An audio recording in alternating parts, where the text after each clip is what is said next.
Assalamualaikum warahmatullahi wabarakatuh. Alhamdulillahirabbil alamin wa bihi nasta'in ala umuri dunya waddin. Wassalatu wassalamu ala asrofil anbiya'i wal mursalin wa ala alihi washabihi ajmain. Amma ba'du. Yang kami hormati, yang kami cintai semuanya anak-anakku yang kelas 9. Yang semakin hari saya lihat semakin kendor ya untuk belajar di PJJ ini, bukan hanya pelajaran saya, pelajaran yang lain juga.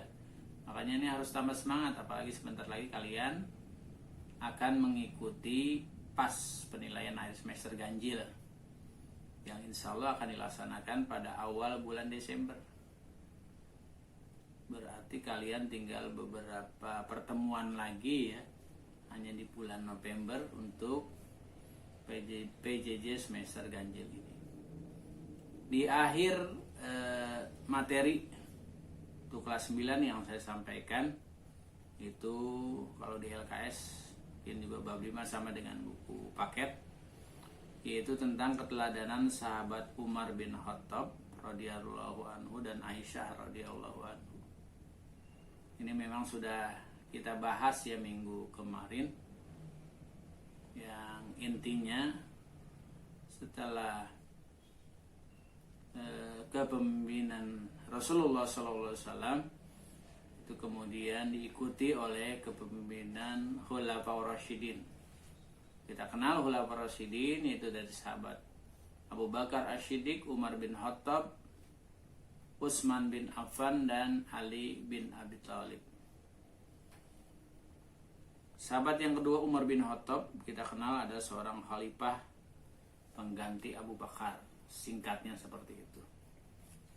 Seorang yang berani ketika dia masih termasuk golongan kafir Quraisy yang menentang Rasulullah, bahkan berada di garis terdepan untuk membunuh Rasulullah SAW. Dan kisahnya juga kita ketahui keislamannya ketika anaknya itu sudah masuk Islam terlebih dahulu. Dia mendengar ketika membacakan ayat-ayat suci Al-Quran, ketika akan bunuh tidak jadi karena hatinya bergetar, dan lepaslah pedang yang sedang dipegang dan akan menghunuskan anak dan mantunya, dan ia langsung mengucapkan 2 kalimat syahadat. Jadi ini yang dilakukan oleh Umar bin Khattab. Ketika itu juga awalnya kan Umar balik bertanya pada putrinya Hafsah yang merupakan istri Nabi SAW, demi Allah ketika Rasulullah masih hidup, bagaimanakah pakaian yang dimiliki oleh beliau di rumahnya? Hafsah menjawab, di rumahnya beliau hanya mempunyai 2 pakaian. Satu dipakai untuk menemui tamu dan satu lagi untuk dipakai sehari-hari. Jadi ini dia setelah masuk Islam juga kesederhanaannya tetap dijaga. Dia jadi khalifah juga nggak sombong.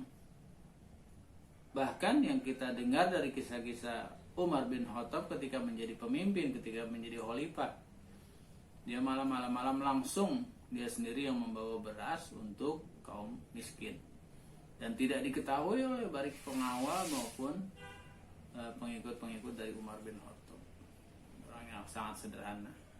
Beliau pun ketika memakai peralatan yang mungkin kalau sekarang untuk presiden, menteri dan sebagainya ada fasilitas, dia tidak mau memakai fasilitas itu kecuali pada jamnya. Artinya kalau urusan negara ya dipakai, tapi kalau urusan untuk rumah dia tidak memakai, mendingan dia gelap ya pada dia memakai fasilitas negara. Itu contoh juga ya keteladanan yang dilakukan oleh Umar bin Khattab, yang menjadi pelajaran juga buat kita. Ya, kita juga di rumah jangan sombong, baru punya ini, baru punya itu udah sombong. Ya sebenarnya kita belum apa-apa, makanya ngelihatnya ke bawah kalau kepingin kita sukses dan taqarrub ilallah, dekat dengan Allah.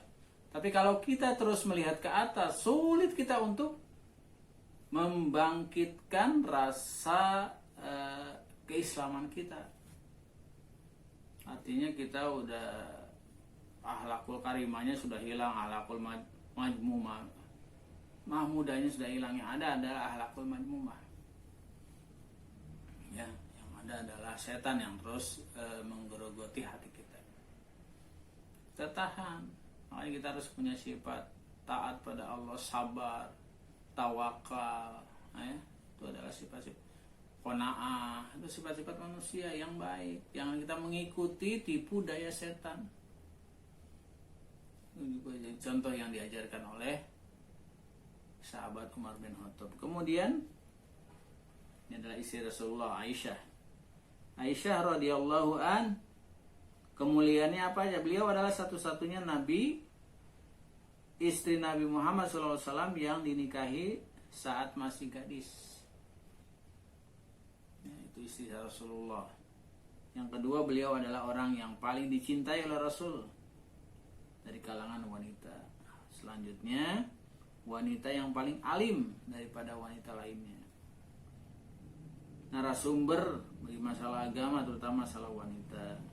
Beliau adalah orang pertama yang menyatakan tetap bersama Nabi SAW bagaimana kondisi beliau, sehingga istri-istri Nabi SAW yang lain mengikutinya. Syariat tayamum disyariatkan karena sebab beliau saat waktu sholat datang dan tidak mempunyai air. Itu juga dari Siti Aisyah. Aisyah adalah wanita yang dibela kesuciannya saat difitnah. Ketika Rasul sakit, beliau memilih tinggal di rumah Aisyah. Akhirnya beliau juga wafat Aisyah. Jadi ini banyak sekali kisah-kisah yang menjadi keteladanan buat kita sebagai pelajar. Sama kalian di kelas 9, ya. Jangan keteladannya sekarang lihat artis-artis, baik artis Korea, artis Jepang, artis Amerika. Keteladanan harus kita lihat dari kisah-kisah para nabi, para rasul, para sahabat nabi, istri-istri nabi. Itu yang harus kita ikuti, keteladanan itu. Kalau kita sudah sampai kepada cinta kepada orang-orang kafir, waduh, ini bahaya sekali. Zaman sekarang kan fenomena seperti itu mudah sekali kita lihat dan gampang. Sekarang adanya teknologi yang semakin canggih, handphone yang sudah canggih, apa yang ada, dunia itu sepertinya dekat sekali ya, dunia semakin mendekat. Ya, kan kita belajar globalisasi ya, kalau di IPS kita belajar globalisasi dan sebagainya. Nah ini kita harus bisa, jadi harus kita satukan antara pengetahuan dunia dengan pengetahuan akhirat agar apa, berimbang. Perimbangan ini harus kita lakukan supaya kita bisa menjaga akhlakul karimah, akhlak yang baik, akhlak mahmudah, akhlakul karimah, atau akidah kita semakin kuat, tidak terombang-ambing. Ini yang harus kita perhatikan. Kelas 9 tantangannya banyak sekali. Sekarang aja mau ujian, mau apa, apalagi nilai rapot ini jadi pengaruh sekali. Kan sekarang udah kelihatan males-malesan belajarnya. Ya, udah kadang-kadang mengikuti video beberapa siswa lama-lama habis sekian ya. Ilmu yang bermanfaat adalah ilmu yang memang selalu kita ikuti dan kita tidak sampingkan. Karena apa? Pengaruh globalisasi itu memang perlu, tapi harus kita bisa memilah-milah mana yang baik, mana yang tidak baik.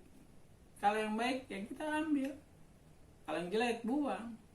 Tapi kalau kita untuk melihat, mempelajari, silakan, sah-sah saja. Kita juga nggak ketinggalan kan dengan teknologi yang semakin canggih ini. Ya, handphone yang serba smart, makanan yang selalu siap saji, pakaian yang kelihatannya dilihatnya aduhai dan sebagainya. Kan itu tantangan buat kita. Ya. Bagaimana kita menangkis hal-hal ini? Kita punya filter, kita punya saringan. Ya dengan ini kita mempelajari akidah, kita akhlak dan sebagainya. Kemudian kisah-kisah Nabi, kisah-kisah Rasul, kisah-kisah sahabat Nabi. Atau sekarang lah kisah-kisah para ulama, ya, para kiai, para ustadz yang masih menjalankan dengan konsisten ajaran agama Islam, tidak dipengaruhi dengan hal-hal yang tidak baik, sampai gibah ngomongin orang, kemudian menjelekan orang. Ya banyak memang kiai yang ustaz yang seperti itu, tapi kita jangan ikuti yang seperti itu. Kita sebagai umat Islam, ya sudah seharusnya kita mengikuti hal-hal yang memang dibawa oleh ajaran Rasulullah Shallallahu Alaihi Wasallam yang baik. Dari kisah-kisah ini kan kita banyak belajar ini.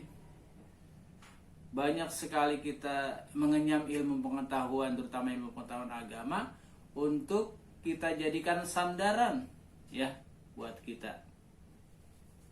Ya buat saya juga sama, menjadi sandaran hidup.